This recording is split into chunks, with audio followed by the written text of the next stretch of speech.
Hello and welcome to Sprint or Swim, a passionate podcast all about technology and technology leadership. We are delighted to have with us today Mr. Michael Ruplitsch.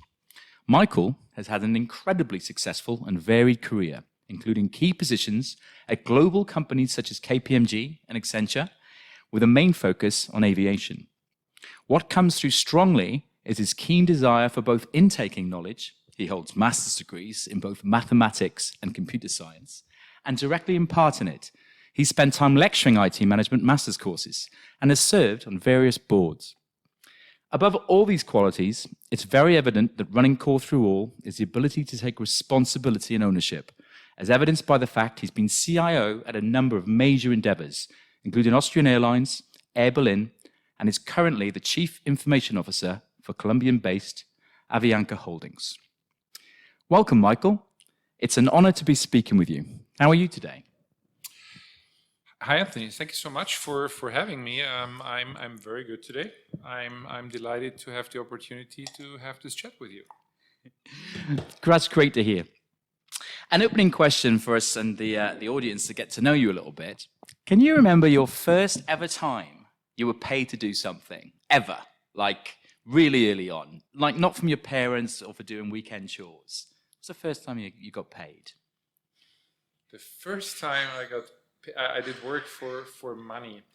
I mean, I remember the first time I really worked for money as in a real job. That was a summer job. I was like, I must have been 15 or 16. And you may not believe that, but I actually already started in the IT industry. My father at the time knew the head of the local data center for a local bank in the province of Austria. And I was able to work there in my summer holidays. I actually had night shifts. It was very exciting. People went on vacation in summer. They needed somebody to look after the printers, to look after the microfiche, if anybody remembers what that was, and exchange the magnetic tapes with an amazing storage capacity of, I think, 20 megabyte each. They wow. were like cutting edge. 20, yeah, they were like cutting edge. But 25, 30 centimeters diameter, like a kilo heavy each, and 20 megabyte storage capacity. And what happened at the time, the bank was running the nightly jobs and printing all the lists and creating all the microfiches and doing all the bookings basically of the previous day. And yeah, I mean, I was in the data center doing lowly jobs and found that amazingly interesting. It was probably one of the reasons why I ended up in IT. Yeah, it sounds like it. Yeah. Do you remember what you liked about it and what you didn't like about it? I mean, you were 15 years old. Oh, don't say that. Yeah, yes, it's true. I'm 51 actually by now. So what I loved was it was a night job. So I basically could spend the day at the lake with my friends and just hang out. I slept in the morning, of course, and then I spent the day at the lake and we went swimming and that. And I believe I had to start at like 5 p.m. So I went to the office late afternoon. And it was over when it was over. So sometimes we could go home at like 11, 12 o'clock. Most of the time it was more like 1 or 2 o'clock. And sometimes we got stuck there till 6 in the morning. But it was, yeah, I really loved the rhythm and that. Obviously I was young and didn't mind. Yeah, but it sounds like you had work-life balance even in that first job then. Work-life balance is amazingly important, isn't it? I mean, you need to find your pace and you have to do it for decades. So yeah. So is there any trace of that young Michael Ruplitsch left now? Is there 2 or 3 things you would say would be the difference in the way you approach work now as you did back then? My assistant at Air Berlin said, she had a little boy and she at one point said, man, turn 7 and then they only grow, right? So I love that. So the thing is, from my point of view, I actually hope that there is still a lot of the young Michael in me, and I actually hope for everybody that there's a lot of your young personality in you, because when you're young, what you have is curiosity. You want to learn more. You want to experiment, and I think that's actually the beauty of it. So yes, you get gray hair. You're like your body isn't like that strong or fit or whatever anymore, but I hope all the rest, your brain and that, stays young. Yeah, I think we all feel like that, and inside I hope so. We always get a bit shocked when we look in the mirror. Hope so. Let's talk about digital transformation for a while. Sure. We've all observed a number of times that a technology transformation program if it's created in isolation to the business, has an incredibly hard road ahead of it. And aside from aligning closely with business needs and strategy, there's an enormous change management component of winning hearts and minds and taking that journey together. I noticed you spend some time as a vice president of HR. And I didn't know that before. And I'm wondering if that wider experience has directly benefited how you specifically approach technology transformations. I think actually the causality is more the other way around. I don't think I probably improved a lot by being in HR, but the reason why I moved into HR was that I personally believe that in any management role, the people aspect is probably the most important one, right? The rest is money, the rest is like structured work and processes and negotiations. But at the end of the day, the only thing actually which I kept from my previous jobs are relationships to people. So people are actually amazingly important, and they make the difference. If you can't motivate them, or if they can't motivate themselves even more, you're not going to get anything out of them. And if the situation allows to get the best out of the people, it's actually surprising what you can achieve in short time and with sometimes extremely little resources. So I did a tremendous amount of work on the HR side in all of my roles, and I loved the HR work. However, in my heart, as you said, I did mathematics, computer science. In my heart, I'm a technical person, right? Yeah. So that's just for that facet of my CV. Digital transformation. I mean, maybe just a sidestep. I don't really like that word because it makes everything we did before sound as if it was analog, but it was never, right? I mean, we've been doing. In fact, my summer job in the data center, we did digital stuff, right? It was much more simple and elementary because we didn't have better means at the time, but that was literally 35 years ago, right? So, and my father was in the same industry. He worked in a different bank in IT. And he would probably say the same, that they even 45 years ago or more, they already tried to digitize certain processes. So from my point of view, the twist of modern technology is just that we can do more. It's more seamless, it's more integrated, it's more ubiquitous, it's everywhere every time. And that makes it's cheap compared to what we had to pay 10 years ago. So that makes a tremendous amount of difference. But you pointed in the right direction from my point of view when you talked about the change management, because the limiting factor is there's a limiting factor in terms of how much money you can spend, but the real limiting factor is how much change an organization, whether it's an IT department or the business department, can actually digest in a given time. So even if you have unlimited funds, and some of the companies I worked for had money available at certain times, sure, right? Sure. The limiting factor was literally not how much we could spend. The limiting factor is how much you can actually do in the company and how much you can transform. And the technical change is typically the easy part. I mean, we're not sending a spaceship to Mars, right? I mean, what we typically do is business processing, right? Sure. So most of the work is not really rocket science. It's the difficulty is to convince people that what they had done 20 years long was great, but it has to change, and that they have to behave differently, that they have to adapt new ways of working, new ways of thinking in some areas. Yeah. So yeah, that's the real challenge from my point of view. And that change can be scary for many people if it's not done properly. The thing is, in IT, I always say to my teams and to everybody who wants to hear that typical IT people are actually very curious, and if you don't like change, you're probably in the wrong place anyhow, because when I look at what I worked with 20 years ago or 30 years ago or 10 years ago, has nothing to do with what we work with today. So if you are not willing to adapt to ever-changing technology, you probably shouldn't be in IT anyways. But still, it's scary, especially for people who are not 25 anymore, people who are in their 50s, my age actually. I'm not talking about myself, hopefully, but they are scared that their skills become irrelevant, and that they may have a problem in the marketplace for the last 10 years of their working life.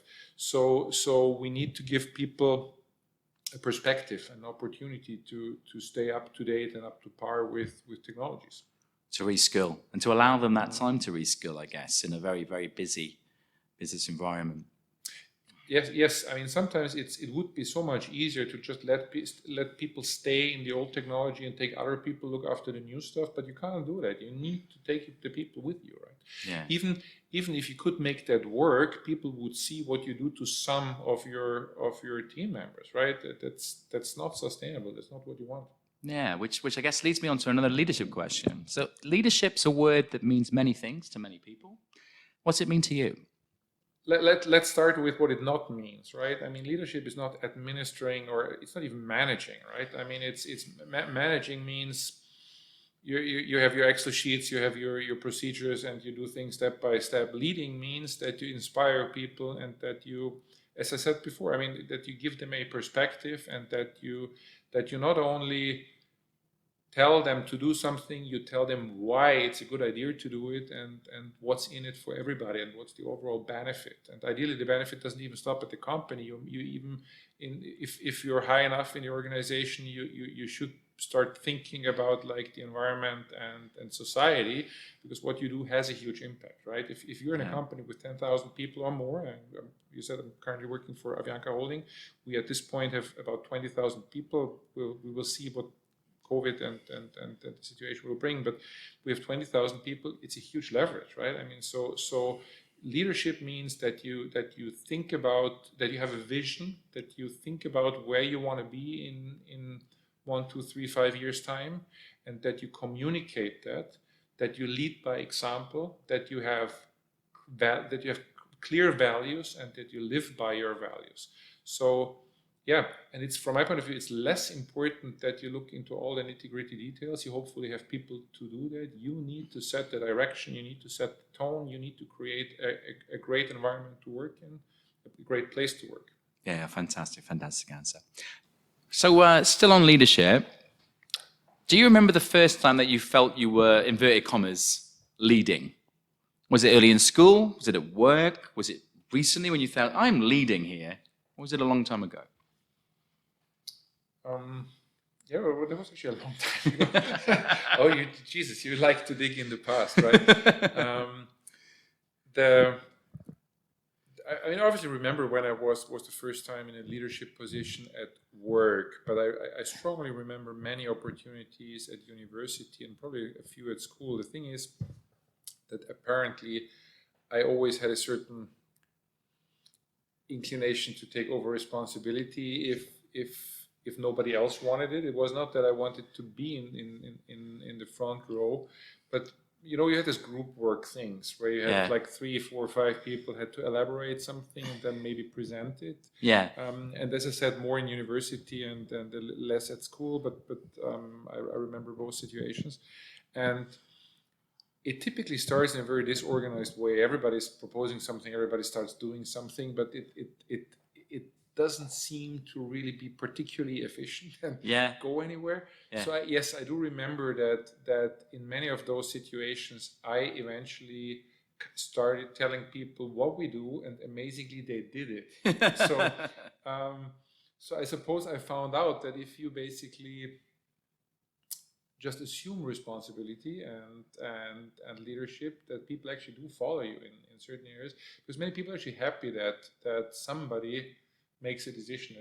Do you think that came from a source of slight impatience, that things weren't moving fast enough, and you were like, oh, clearly patience is not one of my strengths.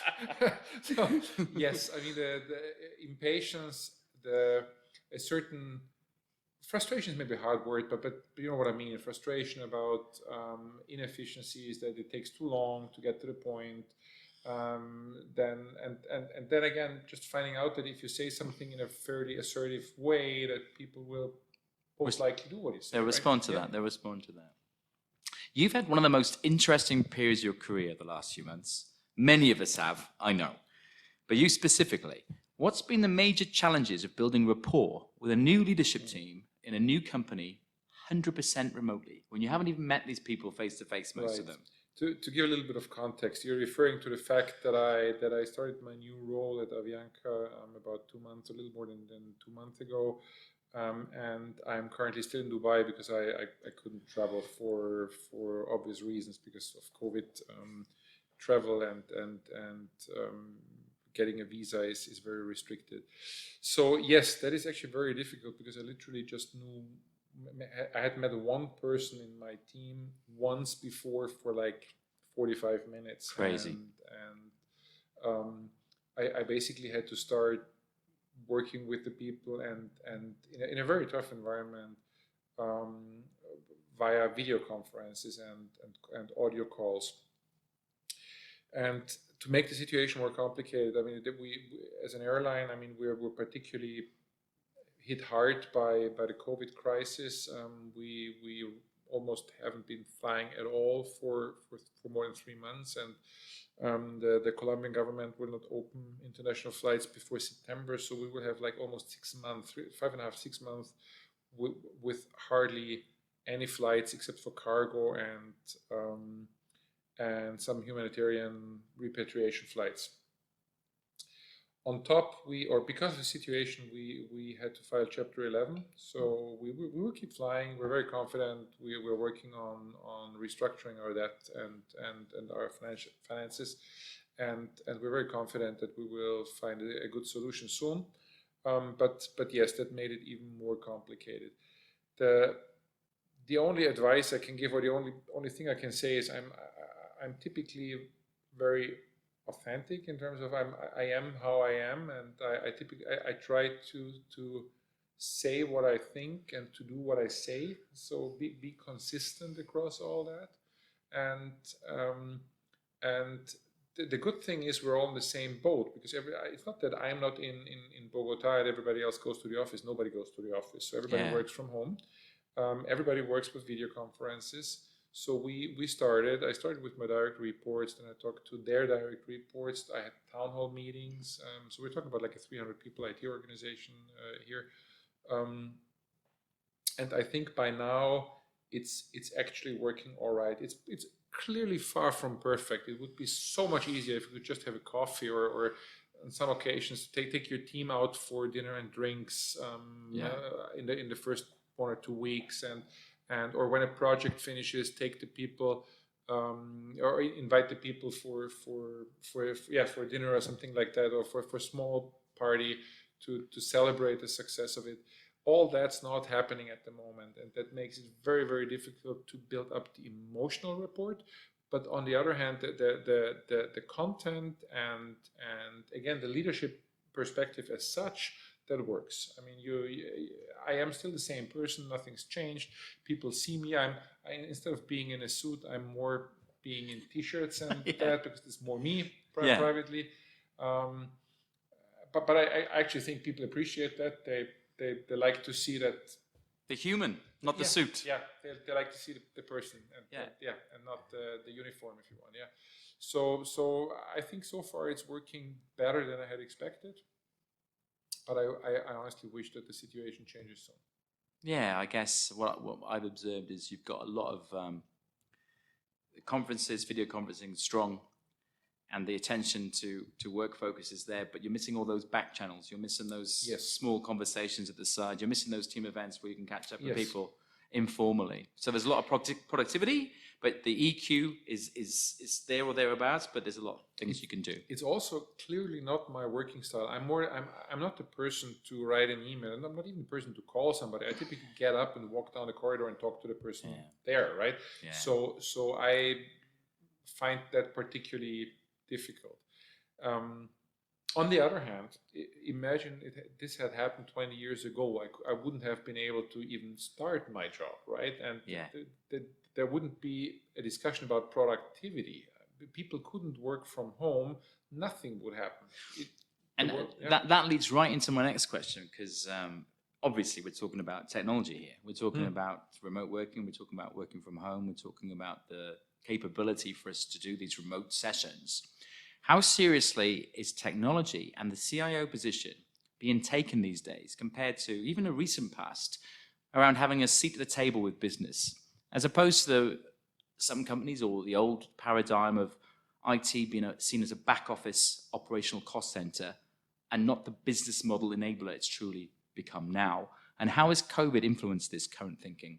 Looking at contactless and online digital drives, looking at working from home, remote working. Is there a real appreciation for technology? I mean, it's always been there, but are you feeling that there's a shift in mindset? There are two things. One is there has been a slow, permanent shift of the towards the better, or to the more importance of technology over the last, like, at least 20 years, which I could observe myself. Historically, in most companies, only in finance, insurances, and banks, and in telcos, the CIO or CTO was part of the executive leadership team. When you look at companies today, in many more industries, the CTO has a seat at the executive table, right? Yeah. And in aviation, it's mixed. In some it does, in some it doesn't. Avianca, I am part of the executive leadership team, so it is a strong position. And to be fair, the flip side is obviously that the expectations are very high as well, right? In terms of what we want to achieve. The second aspect is that crisis situations accelerate that. So I strongly observed it the first time at Austrian Airlines. When I started working for Austrian Airlines, the situation was actually positive for the company, and I had a good relationship with my peers and that, but it was more like they basically told me what they needed, and IT then delivered. Understood. And then the financial crisis 2008 came, and it changed drastically. And the CEO and the CFO basically wanted to know from me whether we should do what the business wanted, because they said, does it make sense? Yeah. Is that a good business case? Would you recommend that from a technology perspective to go in that direction? And I observed the same with COVID, right? I mean, because everybody's working from home, obviously the infrastructure for the employees gets more important, but because of cost gets an even higher problem for most companies. Obviously, the expectation is that IT will help, that the IT cost will go down, but at the same time, IT helps to bring the business costs down. Yeah, so it's a little bit of a Yeah, but I've seen that as a double-edged sword, because I think some of the companies that will really come out of this shining will obviously be the ones that looked after their staff from a health perspective, and their customers and their partners will obviously have found a way to reduce costs. But digital transformation, there's that word again, let's call it just technology, can be viewed at, let's reduce costs, but it's also got a huge focus on bringing in new products, new services, new markets. And I think that balance is slowly shifting. I think the focus right now is on costs, but I think the shift is more now towards we can drive new revenues, new business models using the tech that's coming or is about to come.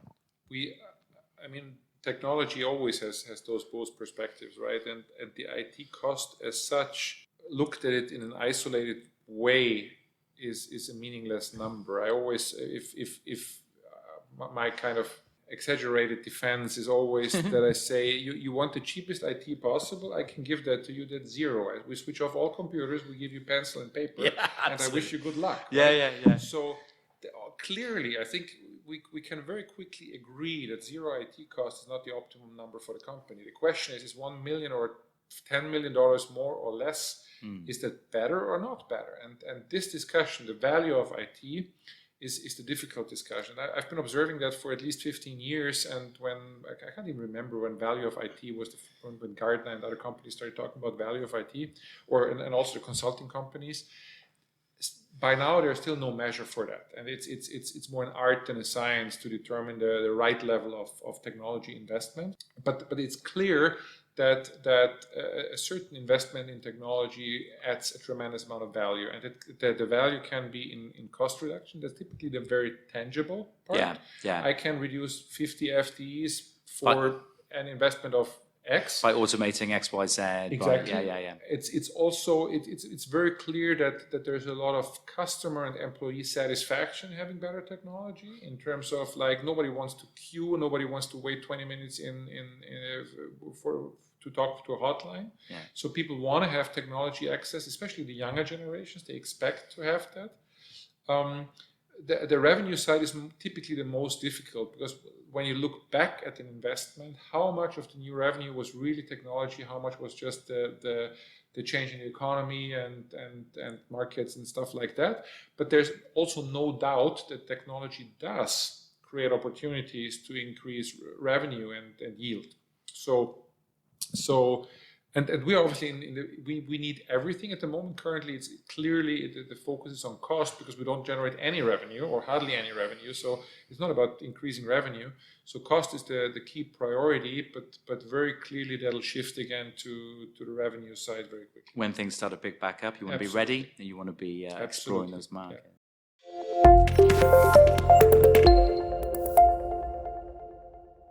We'll take a pause there at the end of part 1. We hope you enjoy a conversation as much as we did. Make sure to click on part 2 for more awesome insights.